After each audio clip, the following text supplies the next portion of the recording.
Hi everybody, this is Joel. During my last Art and About with our friends at Mercury Baroque, I learned about this luthier in Houston. Now, luthier is just a fancy word for describing somebody who makes violins, violas, cellos, and double basses, who has been making all their instruments for Mercury Baroque in the style of this guy that lived in the 1700s. Now, I think that's totally cool, but it made me think, when I was a kid, I wanted to be a firefighter and a cop and, later on a lawyer because I was arguing with everybody. I just kept on thinking, what would make him wake up one day and say, hey Dad, I want to make violins for a living? Well, let's find out. When I was 15 years old, I started as an apprentice at a shop my dad used to go to all the time to get work done. My brother started at that shop first and then went to college, and my dad said, do you want to try my other son? So he said, sure, why not? So at 15 I started learning rehairing and restoring bows. It's a really rare opportunity to have a chance to work with someone from the beginning about our concept of sound and what we would like these instruments to create, and to kind of be a part of that process from the birth of the instrument all the way until and through its life as part of our organization. When I make an instrument, it's not just something I'm making to sell, it's something that I really put a lot of energy into. I really enjoy what I do, and honestly, sometimes it's a lot of luck.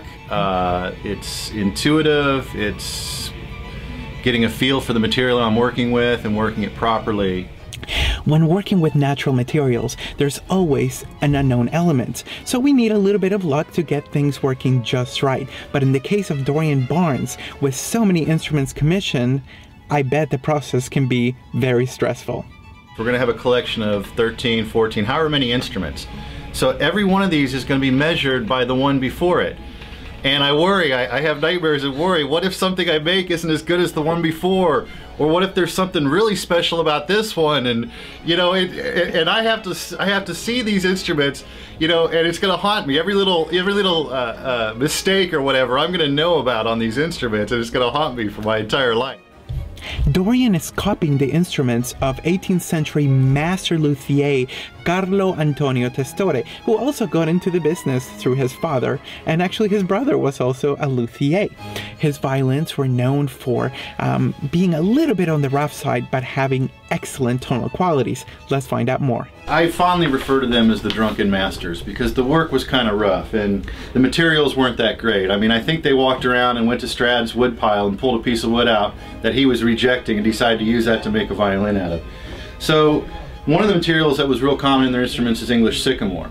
It's considered a lesser quality wood. It does have flame in it that you can see, but it also has this staining and this discoloration, which is why it would have been rejected by the great masters. So I picked English sycamore to copy this particular model, and I actually had 4 pieces that were cut out of one cello back. So all 4 of these pieces, the 2 in the instruments already made and these 2 pieces, all came from the actual same piece of wood. But this is literally, I mean, that's just fresh off the saw. That's a fresh split billet. This is literally where they start from.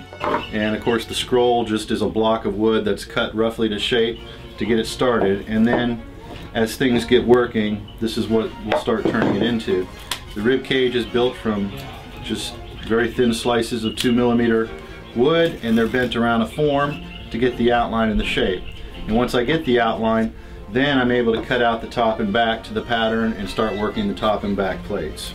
Varnish has a huge impact on sound. Varnish can do 3 things. It can make it sound better, it can make it sound worse, or it can make it sound the same. Ultimately, that's the bottom line. Ideally, the violin sounds best with nothing on it, because anything you put on it is going to start dampening the vibrations and it's going to start dampening the sound. But in a sense, I kind of wanted, the rawness, the overtones that kind of gives it a raw edginess. I wanted that toned down, and so I actually got that effect on the varnish. It was nice to see that happen. If you want to hear Dorian Barnes violins in concert, scribble down on your schedule November 20th. Mercury Baroque will be performing Vivaldi's Montezuma at the Worthing Center. Don't miss it.